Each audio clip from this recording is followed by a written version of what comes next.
Le grand ballroom de l'hôtel Rosewood scintillait de 1000 éclats de lumière, chaque lustre en cristal projetant des prismes arc-en-ciel sur les visages des invités élégamment vêtus. Je me tenais dans l'ombre près de l'entrée, observant la scène se dérouler devant moi comme une étrange pièce de théâtre. La mariée, ma sœur Olivia, flottait à travers la foule dans sa robe de mariée de créateur, acceptant les félicitations avec une grâce étudiée. Nos parents, George et Margaret Wilson, la suivaient comme des satellites fiers, leurs visages illuminés d'une joie qu'ils ne m'avaient jamais témoignée. « Veuillez signer ici, mademoiselle Martinez », murmura la coordinatrice du mariage en me tendant une tablette avec l'autorisation de paiement final pour la salle. Je réprimai un sourire en voyant le faux nom que j'avais utilisé pour acheter la chaîne d'hôtel Rosewood 3 ans plus tôt. Si seulement ils savaient qu'Elena Martinez, la mystérieuse magnate de l'hôtellerie, était en réalité Elena Wilson, la fille qu'ils avaient déclarée morte il y a 10 ans. Je fis défiler ma signature et rendis la tablette, ajustant le masque élégant qui couvrait la partie supérieure de mon visage. Le thème du bal masqué avait été l'idée d'Olivia, bien qu'elle n'ait sûrement pas réalisé à quel point il servait parfaitement mon dessin. Derrière leur propre masque, même mes parents ne reconnaissaient pas la fille qu'ils avaient effacée. La cérémonie était magnifique, murmurai-je à la coordinatrice, ma voix portant l'accent espagnol subtil que j'avais cultivé pour mon personnage d'Elena Martinez. Votre équipe a fait un travail remarquable. Elle me gratifia d'un sourire radieux, inconsciente du fait que c'était moi qui signais ces chèques. Merci, mademoiselle Martinez. Nous sommes tellement honorés que vous soyez venue en personne superviser le mariage des Wilson. C'est l'une des familles les plus influentes de Boston, vous savez. Je le savais que trop bien. Les Wilson étaient l'aristocratie de Boston depuis des générations, leur empire maritime remontant aux années 1800. Cet héritage de succès et de perfection était tout pour mes parents et aussi la raison pour laquelle ils avaient trouvé si facile d'effacer leur fille défectueuse. Mon crime ? Refuser d'épouser l'homme qu'ils avaient choisi pour moi, un héritier d'une compagnie maritime rivale. À 22 ans, tout juste sorti d'une école de commerce et rêvant de moderniser l'entreprise familiale, j'avais osé suggérer que les mariages arrangés étaient dépassés, que peut-être l'industrie du transport maritime avait plus besoin d'innovation que de fusion par le biais du mariage. L'argument qui s'ensuivit résonne encore dans mes cauchemars, la rage de mon père, la froide déception de ma mère, enfin, l'ultimatum, épouser Jonathan Porter ou être totalement coupé de la famille. J'ai choisi la liberté. Le lendemain matin, j'ai vidé mon fonds de confiance, un maigre 50 000 $ qu'ils avaient oublié de geler, et j'ai disparu. J'ai passé le premier mois dans un motel bon marché, m'enseignant tout ce que je pouvais sur les pratiques commerciales modernes, la transformation numérique et le capital risque. J'ai changé d'apparence, adopté un nouvel accent et créé Elena Martinez à partir de rien. Ce que je ne savais pas à l'époque, c'est que mes parents avaient choisi de gérer mon départ de la manière la plus dramatique possible. Plutôt que d'admettre que leur fille les avait défiés, ils avaient dit à tout le monde que j'étais morte dans un accident de voile au large des côtes. Ils avaient même organisé des funérailles, avec un cercueil vide et des éloges larmoyants sur leur chère Elena, partie trop tôt. J'ai appris ma propre mort 6 mois plus tard en essayant de contacter ma jeune sœur. L'email que je lui avais envoyé m'est revenu, mais pas avant que je ne voie sa photo de profil sur les réseaux sociaux, Olivia, vêtue de noir, debout à côté de nos parents lors de mon service commémoratif. C'est à ce moment-là qu'Elena Wilson est réellement morte et qu'Elena Martinez est née. Mademoiselle Martinez ? La voix de la coordinatrice me ramena au présent. Souhaitez-vous prendre place pour le dîner ? J'acquiesçai, la suivant jusqu'à une table à l'arrière de la salle de bal assez proche pour tout observer, mais suffisamment éloignée pour préserver mon anonymat. L'ironie de payer pour la salle du mariage de ma sœur et de posséder le manoir où vivaient encore mes parents ne m'échappait pas.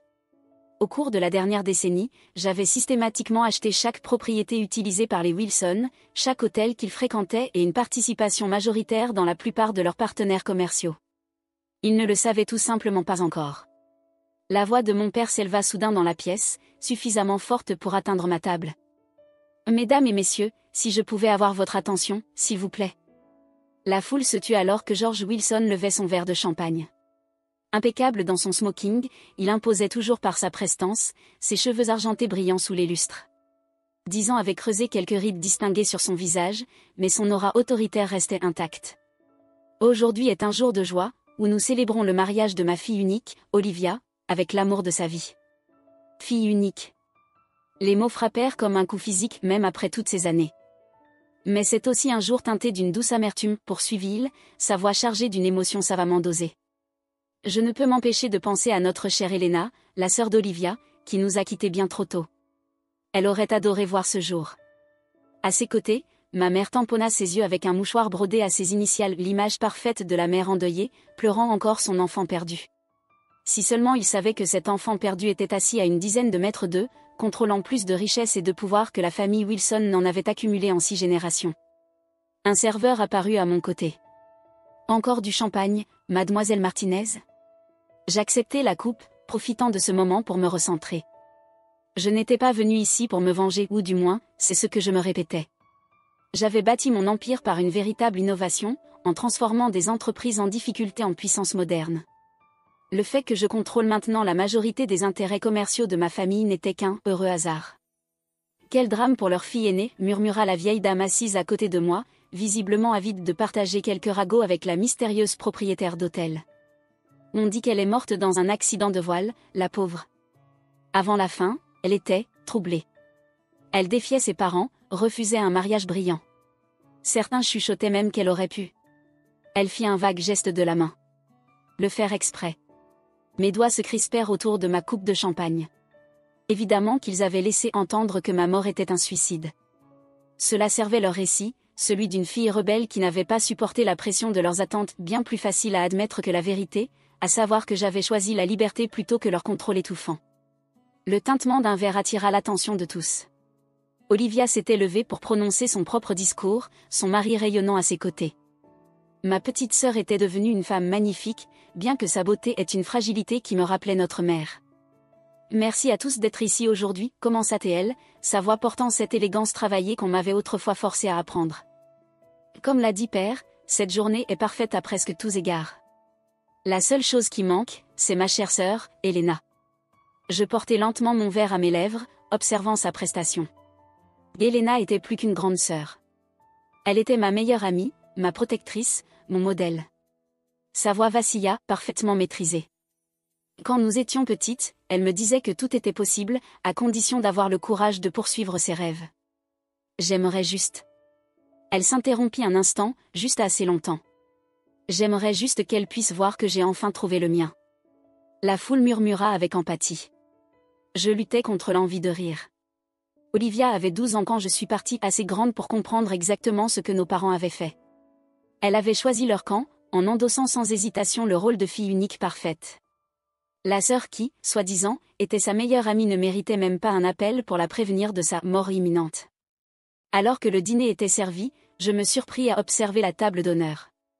Mes parents y siégeaient avec Olivia et son nouveau mari, entourés de la famille fortunée de ce dernier. Il ressemblait à une couverture de magazine mondain, parfaitement apprêtée, parfaitement posée, parfaitement faux. 10 ans plus tôt, leur façade parfaite m'avait brisé. Aujourd'hui, je les voyais tels qu'ils étaient, des êtres insignifiants, s'accrochant désespérément à un pouvoir obsolète, inconscients que le monde autour d'eux avait changé. L'industrie maritime qu'ils dominaient depuis des générations était en pleine mutation, et ils n'avaient pas su s'adapter. Leur empire s'effondrait, soutenu uniquement par les investissements secrets que j'avais réalisés à travers des sociétés écrans. Mademoiselle Martinez. Un homme en costume hors de prix s'approcha de ma table.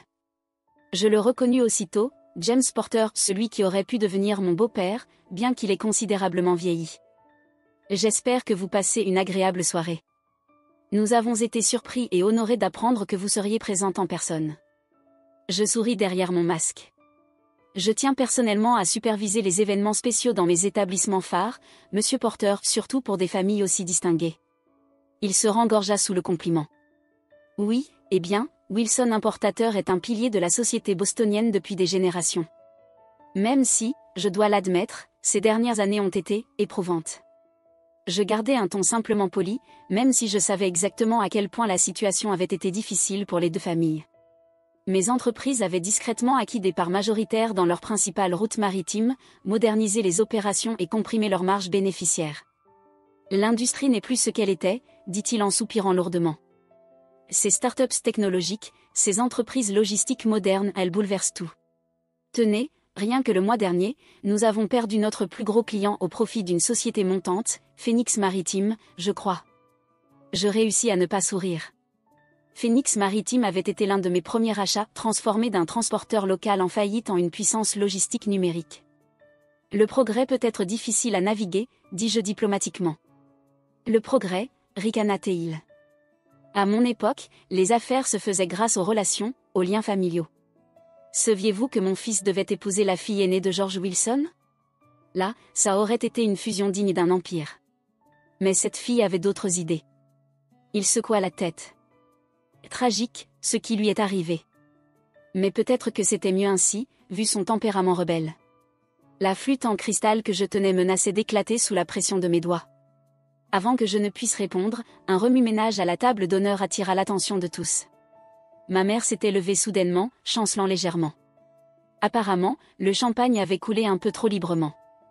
Je dois absolument dire, déclara-t-elle, sa voix prenant cette précision particulière des gens élégamment ivres, à quel point il est merveilleux de voir tous nos chers amis ici, surtout ceux qui nous ont soutenus après la perte de notre Alena. Je restai parfaitement immobile, observant l'accident en cours. Quelle période difficile, poursuivit-elle en tamponnant ses yeux.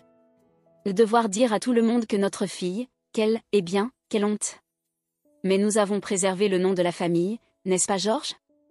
Nous lui avons offert un bel adieu, même si elle ne le méritait pas. Margaret. La voix de mon père coupa net son monologue, tranchante comme une lame d'acier. Tu devrais peut-être t'asseoir. Mais le champagne avait fait sauter quelque chose dans la façade parfaite de ma mère. Oh, mes chéris, je dois absolument dire à mademoiselle Martinez à quel point c'est un honneur de l'avoir parmi nous. Une femme aussi réussie, et par ses propres moyens. Rien à voir avec notre pauvre Alena, qui pensait pouvoir rejeter ses obligations familiales et réussir toute seule. Elle éclata de rire, un son cassant comme du verre brisé. Comme si une Wilson pouvait survivre sans les liens familiaux. Elle n'a même pas tenu un mois avant que... Ça suffit. Mon père s'était levé, le visage rouge de colère. Margaret, tu es en train de faire un scandale. La salle de bal était devenue silencieuse, des centaines d'invités observant la scène avec une fascination horrifiée. Olivia cachait son visage dans ses mains, son nouveau mari lui tapotant l'épaule maladroitement. Je me levai lentement, ma chaise raclant contre le sol en marbre. Ce son attira l'attention de ma mère, qui posa les yeux sur moi avec l'intensité troublante des ivrognes véritables. Mademoiselle Martinez, lança-t-elle. Vous devez absolument nous révéler votre secret. Comment une femme sans nom de famille, sans connexion, a-t-elle pu bâtir un tel empire? Ma Helena pensait qu'elle pouvait faire la même chose, vous savez. Elle croyait être plus maligne que des générations de savoir-faire Wilson. Et maintenant, elle est... Elle est quoi, maman? Les mots quittèrent ma bouche avant que je ne puisse les retenir, mon accent soigneusement travaillé glissant malgré moi. Ma mère se figea, quelque chose traversa son visage, une reconnaissance, aussi impossible soit-elle. Mais le moment passa. Elle cligna des yeux, troublée par la question venant d'une inconnue. Mon père l'avait rejointe, prenant fermement son bras. « Je vous prie d'excuser ma femme, dit-il avec aisance. L'émotion de la journée, les souvenirs. S'il vous plaît, profitez de votre dîner. » Il l'emmena, sans doute pour qu'elle cuve le champagne dans l'une des suites de luxe de l'hôtel. Suite que je possédais. Un hôtel que je possédais. Tout comme je possédais encore le manoir où il vivait et une participation majoritaire dans les entreprises qu'il croyait toujours diriger. Je me laissai retomber dans ma chaise, les mains légèrement tremblantes. J'étais passé trop près de la révélation, laissant la douleur d'autrefois éclipser 10 années de planification méticuleuse. La vieille femme assise à côté de moi me tapota le bras avec sympathie. « Ne les laissez pas vous atteindre, ma chère, dit-elle. Les vieilles familles comme les Wilson, elles ne savent pas s'adapter. Le monde d'aujourd'hui appartient aux gens comme vous. Autodidactes. Visionnaires. D'ailleurs, j'ai entendu dire que votre chaîne d'hôtels se lançait dans le transport maritime et la logistique. Entre autres, murmurai-je, retrouvant mon accent. Elle n'avait aucune idée que ma chaîne d'hôtels n'était que la partie visible de l'iceberg. Par le biais de diverses sociétés écrans et holdings, Alina Martinez contrôlait un empire de plusieurs milliards construit spécifiquement pour démanteler, pièce par pièce, tout ce que les Wilson avaient un jour valorisé. Le reste du dîner se déroula dans un flou de bavardage poli et d'observations subtiles. J'observais ma sœur danser avec son nouveau mari, mon père s'efforçant de rassurer les invités embarrassés, et ma mère nulle part en vue. Ils avaient l'air exactement de ce qu'ils étaient, les vestiges d'une époque révolue, agrippés à des apparences alors que leur véritable pouvoir leur échappait. Quand je me levai enfin pour partir, la coordinatrice du mariage se précipita vers moi. « Mademoiselle Martinez, resterez-vous pour la nuit? Nous avons préparé la suite présidentielle. » Non, répondis-je doucement, observant mon père porter un toast. Je pense que j'ai eu ma dose de drame familial pour ce soir. Elle rit nerveusement, ne sachant visiblement pas comment réagir au ton sec de sa patronne. Je lui tendis une enveloppe épaisse, un cadeau de mariage pour ma sœur, bien qu'elle ne saurait jamais d'où il venait réellement. Assurez-vous que les mariés ne manquent de rien, ordonnai-je. Et envoyez de l'eau et de l'aspirine à la chambre de Madame Wilson. Elle en aura besoin demain matin. Alors que je quittais la salle de bal de cristal, j'entendis une dernière fois la voix de mon père. À la famille, ce que nous avons de plus précieux. Je ne me retournai pas. Helena Wilson était morte, après tout. Ils s'en étaient assurés eux-mêmes. Mais Helena Martinez était bien vivante. Et elle ne faisait que commencer. Dans ma voiture, je sortis mon téléphone et appelai mon assistante. Maya, exécute la phase 2. Il est temps que les Wilson découvrent à qui ils ont réellement affaire. Les semaines suivantes allaient tout changer. Mais cela fait partie d'une autre histoire. Le matin suivant le mariage d'Olivia, je sirotais un café dans mon bureau en attique, surplombant le port de Boston, observant les navires de la Wilson Shipping ramper sur l'eau comme de petits insectes obsolètes. L'explosion alcoolisée de ma mère avait précipité mon calendrier, mais c'était peut-être pour le mieux. 10 ans d'accumulation silencieuse avaient placé toutes les pièces sur l'échiquier. Il était temps de jouer.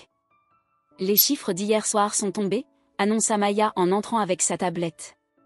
Mon assistante depuis 8 ans était la seule personne à connaître à la fois Helena Martinez et Helena Wilson. Le mariage Wilson porté leur a coûté un peu plus de 300 000 $, poursuivit-elle. Tout a été mis sur crédit. Je hochai la tête, sans surprise. Et leur situation financière actuelle ? Critique. Maya fit apparaître des tableaux détaillés. Les pertes trimestrielles de Wilson Shipping atteignent 12 millions. Ils ont hypothéqué tous leurs biens, ce qui signifie, techniquement, qu'ils ont hypothéqué tout ce que vous possédez, puisque vous détenez leurs propriétés via vos sociétés écrans. Ils ont 3 mois de retard sur leur paiement envers Phoenix Maritime. Ce qui veut dire qu'ils ont 3 mois de retard sur leur paiement envers moi, conclus-je. Et la fusion avec les Porteurs sur laquelle ils comptent ? La société de James Porter ne vaut guère mieux. Fusionner les deux reviendrait à attacher 2 pierres et espérer qu'elles flottent. Je souris, me souvenant des remarques condescendantes de James Porter lors du mariage. L'homme qui s'était autrefois cru digne d'arranger mon mariage était désormais submergé par les dettes, sa société perdant client après client au profit de mes opérations plus efficaces. Envoyer des avis à tous leurs principaux clients, ordonnai-je. Il est temps que Phoenix Maritime augmente ses tarifs. Voyons combien resteront fidèles à des méthodes dépassées quand des solutions modernes peuvent leur faire économiser des millions. Maya prit note, puis hésita. Il y a autre chose. Votre père a convoqué une réunion d'urgence du conseil d'administration de Wilson Shipping pour demain matin. Enfin. J'attendais ce moment depuis 10 ans, l'orchestrant patiemment par des manœuvres stratégiques. Prépare les documents, dis-je. Il est temps pour Helena Martinez de faire sa première apparition publique chez Wilson Shipping. Vous êtes sûr ? L'inquiétude de Maya était palpable. Une fois que vous aurez commencé. Ils ont enterré leur fille pour sauver les apparences, dis-je doucement. Ils vont maintenant découvrir ce que cette décision leur a vraiment coûté. Le lendemain matin, je m'habillai avec un soin particulier, un tailleur Armani rouge sang qui respirait le pouvoir, des talons loup-boutins qui claquaient comme des armes sur le marbre, et un petit pendentif en forme de boussole en or, ayant appartenu à ma grand-mère, la seule Wilson qui m'ait jamais aimé. Le siège de Wilson Shipping n'avait pas changé en 10 ans. Le même bâtiment en granit imposant. La même plaque en laiton, fondée en 1847. Le même portrait de mon arrière-grand-père, sévère, dans le hall. Mais aujourd'hui, il y avait une tension dans l'air, des murmures nerveux, des regards furtifs alors que les employés remarquaient mon arrivée. Mademoiselle Martinez, la réceptionniste se leva d'un bond. Et nous ne vous attendions pas, enfin, la réunion du conseil est privée ? Plus maintenant. Je lui tendis une enveloppe épaisse, mes titres en tant qu'actionnaire majoritaire de Phoenix Maritime et détentrice d'une part significative de la dette de Wilson Shipping. J'ai parfaitement le droit d'assister à cette réunion. Ses mains tremblaient en vérifiant les documents. Je la vis pâlir en réalisant l'étendue du pouvoir qu'Helena Martinez détenait. Bien sûr. 14e étage. Salle du conseil. La montée en ascenseur me laissa un instant pour me recentrer. Dans mon oreillette discrète, la voix de Maya me transmit les dernières nouvelles. Tous les membres du conseil sont présents. Ton père essaie de faire passer un plan de restructuration d'urgence. Il croit encore qu'il peut sauver l'entreprise sans aide extérieure. Les portes de la salle du conseil, en chêne massif, s'étendaient du sol au plafond. Je m'arrêtai une seconde, entendant des voix familières à travers le bois. Nous ne pouvons pas accepter ces conditions, disait mon père. Phoenix Maritime essaie de nous voler l'entreprise morceau par morceau. Nous n'avons pas le choix, George, répondit une autre voix. Nous perdons nos clients, nos navires sont dépassés, et cette mystérieuse Elena Martinez possède la moitié des ports que nous utilisons. Je poussai les portes. La conversation s'interrompit net. 12 hommes en costume hors de prix me fixaient le vieil argent, le vieux pouvoir, les vieilles idées. En bout de table, mon père était figé, un geste suspendu, son visage s'assombrissant à mesure qu'il reconnaissait la femme présente au mariage de sa fille. Mademoiselle Martinez, réussit-il enfin à dire. Ceci est une réunion privée ? Plus maintenant. Je marchai vers la table, mes talons résonnant dans le silence. Ne vous laissez pas interrompre par la discussion sur les conditions imposées par mon entreprise. Votre entreprise, cracha-t-il. Phoenix Maritime n'est qu'un parvenu utilisant des gadgets numériques pour voler des clients établis. Wilson Shipping a survécu pendant 6 générations et continuera de survivre encore exactement 12 jours, le coupai-je d'un ton calme. À moins que vous n'acceptiez les conditions de fusion que je suis sur le point de vous présenter. Je déposai un dossier sur la table. À l'intérieur, le fruit de 10 années de travail, des documents prouvant ma propriété de leurs bâtiments, de leurs entrepôts, de leurs résidences. Des preuves de leur dette croissante, de leurs tentatives de modernisation ratées, de leurs efforts désespérés pour sauver les apparences tandis que leur empire s'effondrait. C'est impossible, murmura mon père en feuilletant les pages. Ses propriétés, notre maison, la chaîne d'hôtels. Tout m'appartient, confirmai-je. Ainsi qu'une participation majoritaire dans les sociétés de la plupart de vos clients restants. Admettez-le, monsieur Wilson. Vous n'êtes pas en train de perdre. Vous avez déjà perdu. Il abattit violemment le dossier sur la table. Qui êtes-vous, exigea-t-il. Une milliardaire de la tech venue démanteler une entreprise familiale ? Vous ne savez rien de ce que signifie la tradition. Je sentis ma façade soigneusement construite se fissurer légèrement. Tradition familiale ? Je retirai mes lunettes de soleil de créateur, le regardant droit dans les yeux. Comme la tradition de forcer ses enfants à des mariages sans amour ? Ou celle de les déclarer morts lorsqu'ils refusent d'obéir ? La couleur quitta son visage. Non, souffla-t-il. Ce n'est pas possible. Elena, murmura l'un des membres les plus âgés du conseil, la reconnaissance se dessinant lentement sur son visage. Mon Dieu. Elena Wilson. Je souris, mais sans chaleur. Elena Martinez, en réalité. Je penchai légèrement la tête. J'ai adopté ce nom après que vous m'ayez enterré. C'est une bien meilleure image pour une entreprise que celle de la fille morte d'un magnate décadent du transport maritime. Le chaos explosa dans la salle du conseil. Les membres du conseil criaient des questions, mon père s'effondra sur sa chaise, et quelque part dans le bâtiment, une alarme d'urgence se déclencha. Ça suffit. Ma voix claqua comme un fouet, ramenant le silence. Vous avez exactement 24 heures pour accepter ma proposition de fusion. Si vous refusez, je fais appel à toutes les dettes en souffrance et je liquide vos derniers actifs au profit de mes filiales. Le choix vous appartient. Je me tournai pour partir, puis m'arrêtai à la porte. Là, papa. J'attendis qu'il me regarde. Tu devrais peut-être aller voir maman. Il paraît qu'elle se remet encore du spectacle qu'elle a offert au mariage d'Olivia. Les agents de sécurité envahirent la salle tandis que je m'éloignais, répondant sans doute à un bouton de panique que mon père avait activé. Je leur souris en passant. Eux aussi travaillaient pour moi, même s'ils ne le savaient pas encore. Dans l'ascenseur, la voix de Maya résonna dans mon oreillette. Les biens, c'était théâtral. Ils adorent un peu de spectacle, répondis-je. J'ai appris avec les meilleurs. Ta mère t'attend dans le hall. Mon corps se tendit. Quoi ? Elle est arrivée il y a 5 minutes. On dirait qu'elle s'est remise du champagne. Les portes de l'ascenseur s'ouvrirent et elle était là. Margaret Wilson, la matriarche de la haute société de Boston, impeccable comme toujours, même au milieu de l'effondrement de son monde. Elle se tenait près du portrait de l'arrière-grand-père, et pendant un instant, je me revis à 18 ans, debout exactement à cet endroit, écoutant ses leçons sur le devoir familial. Mademoiselle Martinez, dit-elle alors que je m'approchais, sa voix aussi fragile que du verre gelé. Ou devrais-je dire Elena Wilson ? Seulement en privé. Je croisai les bras. En public, je reste morte. C'était votre choix, si je me souviens bien. Elle recula légèrement. Nous avons fait ce qu'il fallait pour le nom de la famille. Je ris, un son qui résonna contre les murs de marbre. Regardez autour de vous, maman. Le nom Wilson ne vaut même pas le laiton sur lequel il est gravé. La seule chose qui maintient cette entreprise en vie, c'est mon argent. Ce qui signifie que le nom en jeu maintenant, c'est le mien.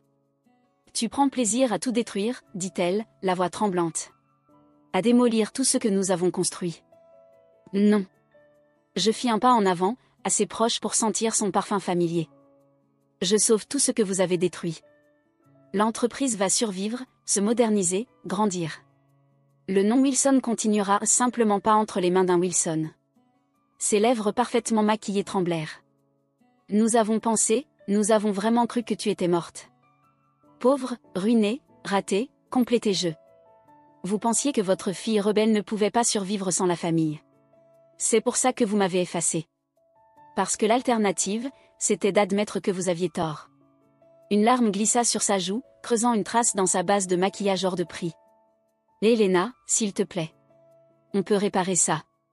Reviens à la maison. Je ne suis plus cette fille naïve. Je passai devant elle en direction de la sortie. Vous avez 24 heures pour accepter la fusion. Ne t'inquiète pas, je vous laisserai la maison. Considérez cela comme un cadeau de mariage pour Olivia. Dehors, mon chauffeur tenait la portière ouverte. Le soleil chaud de l'été bostonien effleura mon visage si différent du froid artificiel de l'immeuble Wilson.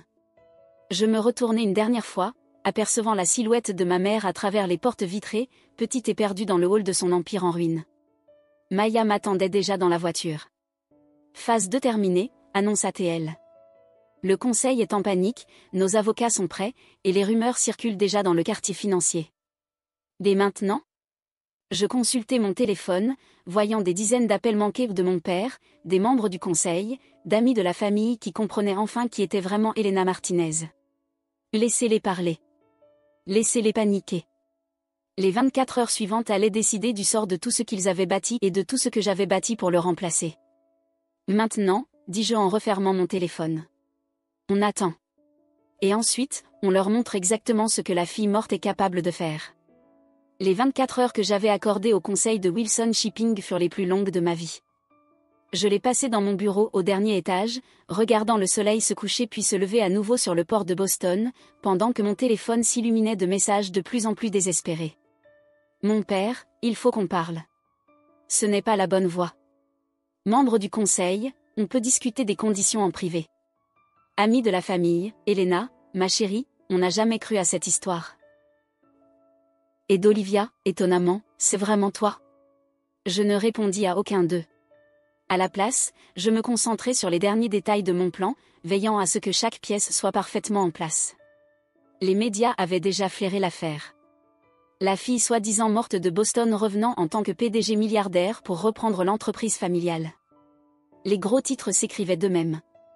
Le Wall Street Journal est en ligne 1, annonça Maya en entrant avec du café frais. Ils veulent une exclusivité. Pas encore. Je pris le café, inspirant son arôme réconfortant. Laissez-les spéculer. La vraie histoire viendra après la décision du conseil. Et s'ils refusent la fusion ? Je souris, me rappelant le visage de ma mère dans le hall. Ils ne refuseront pas. Mon téléphone vibra au moment prévu, un message de la secrétaire du conseil. Le vote était terminé. Unanimité pour l'acceptation de la fusion avec Phoenix Maritime. Mon père n'avait même pas voté contre. Peut-être avait-il enfin reconnu l'inévitable. Prépare la conférence de presse, dis-je à Maya.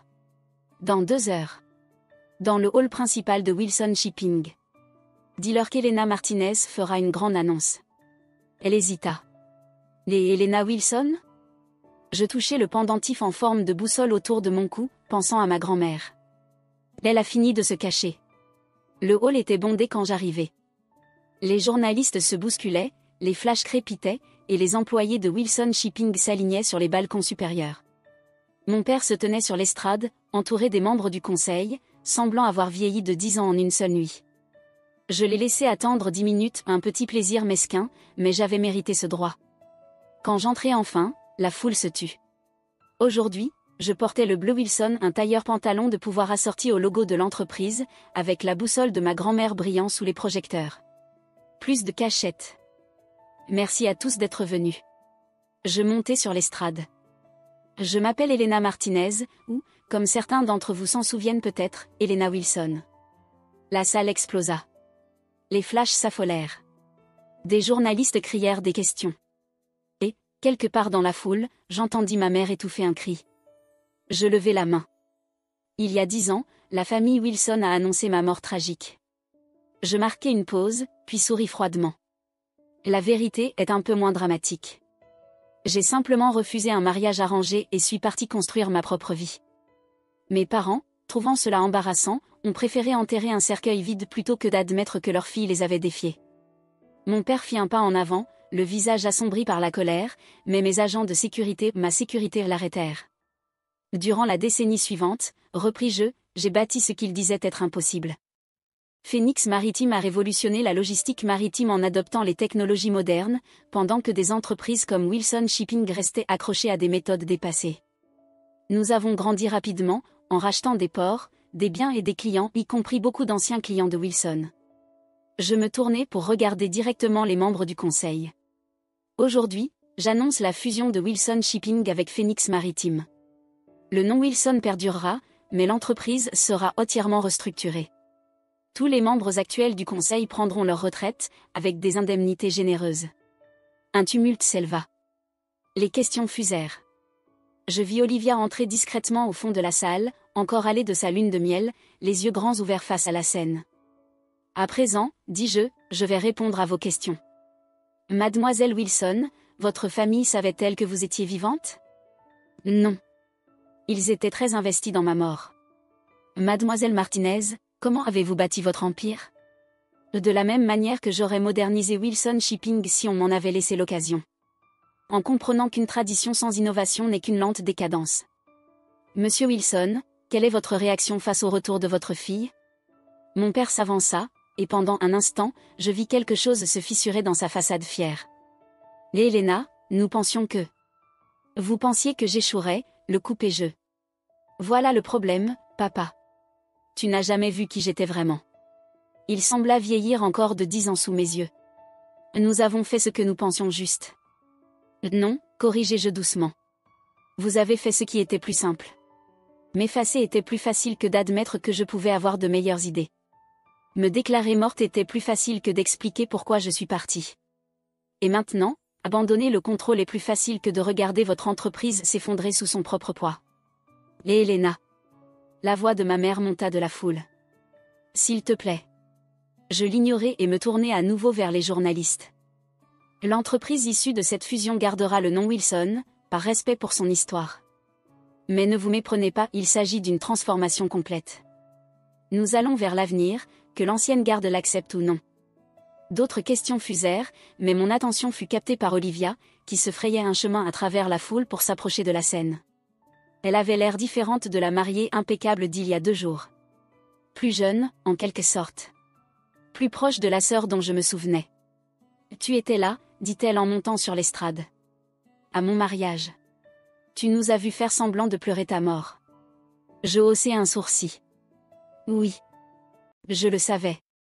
Sa voix se fit plus basse, presque un murmure. Parfois, je regardais de vieilles photos et j'avais l'impression de t'apercevoir en arrière-plan. Au gala, aux événements caritatifs. Je pensais devenir folle. Tu ne l'étais pas. Pourquoi ne m'as-tu rien dit? Quand tout est arrivé la première fois? Tu aurais gardé mon secret? J'étudiai son visage, voyant la réponse avant même qu'elle ne parle. Non. Tu as toujours été la fille parfaite, celle qui n'a jamais désobéi. Elle frissonna. J'avais 12 ans. Assez grande pour savoir ce qui était bien ou mal. Je m'adoucis un peu, voyant la douleur réelle dans ses yeux. Mais encore assez jeune pour avoir peur de finir comme moi. Une larme coula le long de sa joue. Tu me manques. La vraie toi. Pas la sœur morte et sanctifiée dont tout le monde parlait dans les soirées. Pour la première fois, je sentis ma propre façade se fissurer. Tu m'as manqué aussi. Mais je ne pouvais pas être celle qu'il voulait. Il fallait que je sois moi-même. Mademoiselle Martinez. La voix d'un journaliste retentit. Que va-t-il advenir de la famille Wilson maintenant? Je me tournai à nouveau vers la foule, mon masque professionnel fermement en place. Ils garderont leurs biens personnels, ceux qui ne sont pas déjà légalement à moi, et recevront une compensation équitable pour leurs actions. Je ne suis pas ici pour me venger. Je suis ici pour sauver une entreprise qui s'est perdue. Mais les relations familiales. Je regardais mon père, vaincu sur sa propre scène. Ma mère, pleurant en silence au milieu de la foule. Olivia, partagée entre la sœur qu'elle avait perdue et les parents qu'elle avait choisis. Certaines choses, dis-je doucement, ne peuvent pas être réparées avec de l'argent ou des accords d'affaires. Les Wilson ont déclaré leur fille morte plutôt que d'accepter ses choix. Cela ne disparaît pas simplement parce qu'elle est revenue couronnée de succès. La conférence de presse se termina après cela. Les journalistes obtinrent leurs gros titres. Les photographes prirent leurs clichés de la fille prodigue triomphante. Et, petit à petit, la foule se dissipa. Je restai sur scène, observant mes parents rejoindre leurs avocats, tandis qu'Olivia restait en retrait, hésitante, entre eux et moi. Maya apparut à mes côtés. Les documents sont prêts à être signés. Salle de conférence privée. J'acquiesçai. Donne-moi une minute. Lorsque le hall fut presque vide, je marchai jusqu'à mes parents. De près, ils paraissaient vieux et fatigués, rien à voir avec les figures imposantes de mon enfance. Les avocats vous expliqueront tout, dis-je d'un ton professionnel. Vous vivrez confortablement. La maison est à vous aussi longtemps que vous vivrez. Les résidences secondaires également. Je ne veux pas vous laisser dans la misère. Seulement sans pouvoir. Mon père parla, avec amertume. Comme tu nous as laissés. Je souris, sans chaleur. La différence, c'est que je vous laisse le choix. Signez les papiers, acceptez une retraite confortable, et peut-être pourrez-vous reconstruire quelque chose qui ressemble à une vraie famille. Ou affrontez-moi, perdez tout, et prouvez que votre orgueil est plus important que le sang. Ma mère me prit la main. Je la laissai faire, sentant ses bagues coûteuses contre ma peau. Nous pensions te protéger, murmura-t-elle. Le monde des affaires est si dur pour les femmes. Je me détournai. Je sais exactement à quel point il est dur. J'ai réussi non pas grâce au nom Wilson, mais parce que vous m'avez forcé à me battre sans lui. Olivia s'approcha. Et moi? Tu es ma sœur, dis-je simplement. Ma porte te sera toujours ouverte quand tu seras prête à me connaître telle que je suis, pas comme il voulait que je sois. Plus tard, dans mon bureau, j'observais les navires Wilson dans le port. Bientôt, ils porteraient le logo de Phoenix Maritime. Maya arriva avec du champagne. Là la fusion. À la vérité, corrigeai-je. Je levai mon verre en direction du port obscur. À Helena Wilson, murmurai-je. Qu'elle repose en paix. Puis je me tournai pour retrouver ma sœur. Prête à commencer ce qui allait suivre.